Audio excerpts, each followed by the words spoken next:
강냉이 여러분, 우리가 임플란트를 하는 이유가 뭘까요? 바로 잘 씹어먹기 위해서죠. 원래 내 치아처럼 잘 씹히는 임플란트는 바로 이렇게 만듭니다.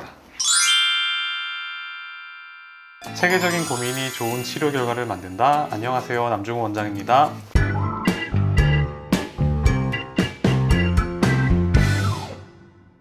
오늘은 시작하기 전에 퀴즈를 하나 내볼게요. 요건 환자 정면에서 본 사진인데, 이제는 강냉이 여러분들 요 사진이 좌우가 바뀌어 보이는 거 다 알고 계시죠? 네. 자, 이게 오른쪽 어금니, 이쪽이 왼쪽 어금니인데요. 강냉이 여러분들이 보시기에 오른쪽 어금니가 잘 씹힐까요? 왼쪽 어금니가 잘 씹힐까요? 바로 이 왼쪽 어금니가 더 잘 씹힙니다. 사진을 가만히 보시면 치아들이 서로 긴밀하게 잘 닿고 있어요. 이쪽은 잘 씹힙니다. 환자분께서 잘 씹힌다고 하셨고요. 예전에 치료를 받으셨던 곳인데요. 딱 보기에도 이 사이에 틈이 보이죠?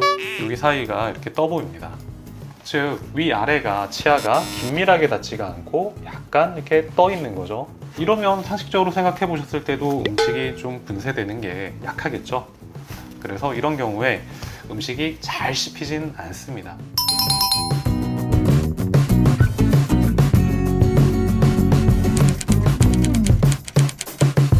이런 상태에서 오셔서 왼쪽 위아래에 임플란트를 하기로 하셨어요. 처음에 오셨을 때도 이 오른쪽 어금니는 이제 진단할 때도 이게 잘 씹히진 않겠다 이런 생각이 들었어요. 당시에 왼쪽 어금니가 빠지기도 했고 잇몸병도 있어서 왼쪽이 워낙 쓰기 힘들어서 주로 오른쪽 어금니를 쓰시기는 했는데요. 그래서 어머님 음식이 잘 씹히세요? 라고 여쭤봤을 때 좀 긴가민가 하셨었어요, 오른쪽.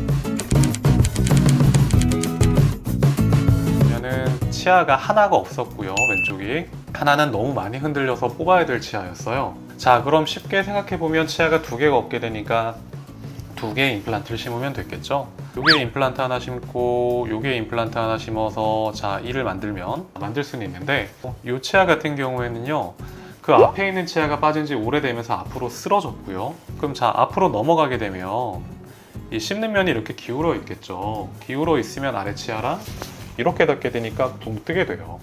그리고 또 아래쪽 같은 경우에는요, 위에 치아가 빠진 지 오래돼서 위로 솟았어요. 결국 이 상황은 치아 하나가 빠진 채로 너무 오래 시간이 흐르면서 쓰러지고 솟은 거죠. 그러면서 치열이 망가졌는데, 이런 상태에서 이를 만들게 되면 여기는 치아의 높이가 좀 더 높은 곳에 만들어지게 되고, 즉 이 앞에 있는 치아와 높이 차이가 생기게 돼요. 이 아래쪽 치아는 평평하게 이렇게 만든다라고 하면 바로 이 솟은 치아와 높이 차이가 발생하게 되고요. 이런 높이 차이는요, 음식을 더 많이 끼게 하고 그 다음에 음식이 좀 덜 씹히게 합니다. 그러면 이렇게 치료하는 게 괜찮을까요? 일단 이 기울어져 있는 치아를 교정으로 움직여서 반듯하게 하거나 아니면 뽑고 임플란트를 하거나, 그 다음에 요 위에 있는 치아도 위로 솟은 치아를 교정으로 아래를 누르거나 아니면 뽑고 임플란트를 하거나 아니면 신경치료를 하고 깎아서 씌워서 낮추거나, 이런 여러 가지 방법을 통해서 위치를 조정을 할 수가 있거든요. 그런데 이 위의 치아 같은 경우는 이미 잇몸이 좀 안 좋아졌기 때문에 교정으로 세우기에는 치아가 흔들릴 가능성이 있어서 뽑고 임플란트를 하는 쪽이 더 낫다고 생각을 했고요. 그 다음에 이 아래쪽 치아 같은 경우는 이 뒤로 잇몸뼈가 많이 손상된 상태였습니다. 그래서 결과적으로는 이걸 뽑고 임플란트를 4개를 심어서 잘 만드는 옵션을 환자분께 제시를 했고요. 이왕 하는 거 최대한 잘 하고 싶다라고 말씀을 하셨고, 그래서 잘 씹히는 그리고 튼튼한 임플란트를 이렇게 제작을 하게 되었습니다. 저희가 왼쪽에 위아래 임플란트를 반듯하고 잘 닿게 잘 씹히게 만들어 드렸더니 어머님께서 이렇게 얘기해 주셨어요. 음식이 아삭아삭 잘 씹히고 심지어 낙지까지 씹기 힘든 낙지까지 잘 씹힌다라고 하셨고요. 낙지를 근데 드시는 걸 권해드리는 건 아닙니다, 생낙지를. 근데 하지만 낙지까지 잘 씹힌다고 했고 우측은 그렇지 않다라고 하셨어요. 해보시니까 이제 차이가 느껴지는 거죠. 이럴 때 좀 보람이 있는 것 같아요. 사실 이제 저희가 치아를 만들 때 단순히 비어있는 치아를 그냥 채워넣는 거, 없는 치아를 그냥 만드는 거, 근데 그거 자체는 쉬운데요, 여러 가지 변칙적인 상황 속에서 치아를 만들고 난 뒤에 음식도 잘 씹히고 음식도 덜 끼게 하고 이렇게 하는 거는 훨씬 난이도가 높은 일인 것 같아요. 치료 계획을 세울 때도 신중해야 되고요.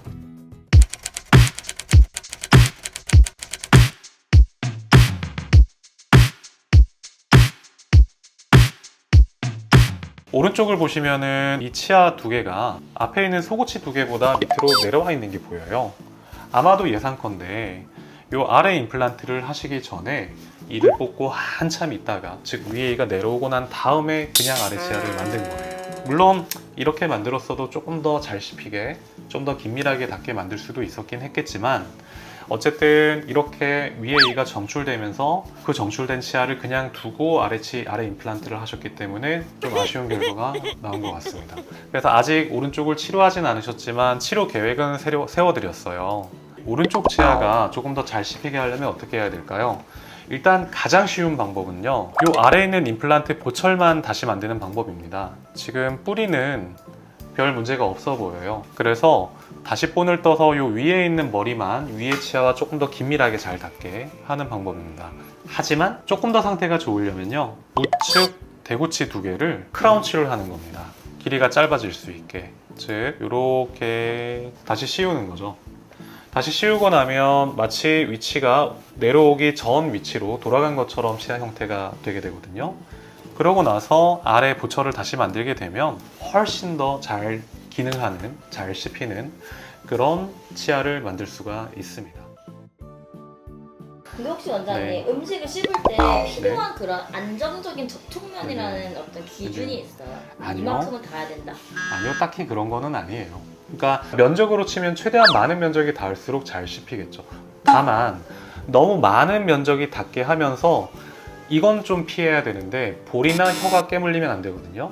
그래서 두 치아가 이렇게 1대1로 이렇게 닿는 게 아니라 약간 비껴서 닿는 게 이제 그런 부분을 좀 피할 수 있는 여지가 되고요. 그 다음에 두 번째는 턱이라는 게 그냥 이렇게 움직이는 게 아니라 약간 이렇게 움직이거든요. 좌우로도 이렇게 움직이면서.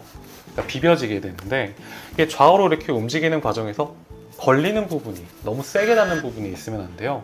그러니까 이런 몇 가지 조건들을 갖추면서 최대한 많은 면적이 닿는 거죠. 사실 이제 이런 치아를 잘 재현을 하려면 디자인도 잘 해야 되고요. 또 디자인한 다음에 테스트도 잘 해봐야 되고요. 그리고 테스트하면서 부족한 부분을 잘 캐치를 해서 형태를 또 추가적으로 조정을 해드려야 됩니다. 씹히는 테스트를 어떻게 해요? 교합집? 써보시게 하는 거죠. 아, 써보시게 하는 건데, 저희가 이제 어느 정도 저희가 제작에 대한 노하우도 많이 쌓였고, 또 그거를 평가하는 치과의사의 눈도 이제 많이 좋아져서 웬만해서는 보면은 이게 잘 씹힐 거다 안 씹힐 거다가 사실은 거의 보여요. 그렇다면은 네. 남 원장님이 이제 네. 임플란트를 만들 때 가장 중요하게 생각하는 게 혹시 그럼 잘 씹히는 건가요? 아니죠. 모든 부분이 균형 있게 맞아야죠. 그러니까 자동차라던가 어떤 물건에 대한 리뷰 보면은 이렇게 별 있잖아요. 별. 네? 이게 꽉 차야죠. 모든 부분이. 육각형이 꽉 차요. 그렇죠. 육각형이 잘 씹히기도 해야 되지만 볼이나 혀도 깨물리지 않아야 되고 불편하지 않아야 되고 동시에 오래 쓰실 수 있어야 되고. 근데 가끔은 이 부분이 서로 상충되는 부분이 있을 수도 있습니다. 그럴 때는 적절히 타협을 해서 환자분께서 뭐 큰 불편함 없는 선에서 오래 쓸 수 있게, 그러니까 이런 것들을 찾아가야 되는 거죠. 그럼 원장님 혹시 이렇게 잘 씹히는 임플란트를 만드는 건 좀 어려운 일인가요? 네, 어려운 일인 것 같습니다. 네. 트라이 앤 에러도 여러 번 필요하고요. 또 그거에 대한 환자분께서 저희를 믿어주시고 협조를 또 해주셔야 되고요. 왜냐하면 이제 뭔가가 한 번에 딱 원하는 결과가 나오지 않았을 때 그때부터 환자분께서 이거 여기서 제대로 하고 있는 게 맞나? 라는 불신이 생길 수가 있거든요. 당연히 이해 갑니다. 하지만 저희 치과 치료 같은 거는 이게 항상 한 번에 정답을 맞출 수 있는 건 아닙니다. 이렇게 적절하게 어떤 임시치아 단계를 거쳐가면서 또는 최종 보철을 제작했다 하더라도 그걸 다시 만드는 한이 있다고 하더라도 좀 더 정답을 찾기 위한 노력을 더 기울여야 될 필요가 있을 때가 있습니다. 네, 그런 부분이 서로 이제 잘 이해가 되고 저희도 노력을 하면 좋은 결과를 만들 수 있습니다. 이번 케이스 같은 경우에는 이 좋은 임플란트란 어떤 것인가에 대해서, 좋은 임플란트 치료 계획이라는 건 어떤 것인가에 대해서 말씀을 드릴 수 있는 경우였던 것 같습니다. 앞으로도 저희 서울매일 치과는 철저하게 치료 계획을 잘 세우고 환자분께 잘 설명을 드려서 만족스러운 치료 결과를 만들 수 있도록 노력하겠습니다. 그리고 남준구 원장님, 네. 오늘 여기서의 촬영이 마지막 날이라고 하더라고요. 아, 맞습니다. 네, 오늘 사실 PD님께서는 더 깨끗해 보인다라고 하셨는데 저희 지금 이삿짐 싼 거거든요. 엄청나게 지저분해진 지금. 네, 저희가 시청 앞에 신축 건물에서 서울 매일치과 병원으로 다시 재탄생합니다. 새로운 저희 치과 가기 좋은 날도 신사옥에서 다시 인사를 드리겠습니다. 네, 항상 노력하겠습니다. 기대 많이 해주세요. 이상 체계적인 고민으로 좋은 치료 결과를 만들었던 남중우 원장이었습니다. 안녕. 감사합니다. 감사합니다.